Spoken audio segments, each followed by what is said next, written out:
This guide will help you disable automatic restrictions on YouTube, allowing for a more personalized viewing experience. Follow these steps to adjust your settings effectively. Step 1. Sign into your YouTube account. Open YouTube and click on the Sign In button in the top right corner. Enter your credentials to access your account. Step 2. Access your account settings. Once signed in, click on your profile picture in the top right corner. From the drop-down menu, select Settings to enter your account settings. Step 3. Navigate to the Privacy settings.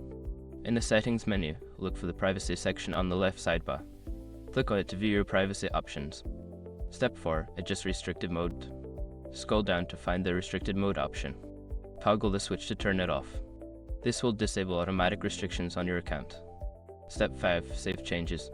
After adjusting the settings, make sure to save any changes if prompted.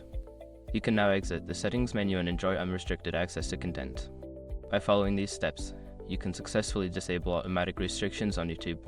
Enjoy your enhanced viewing experience.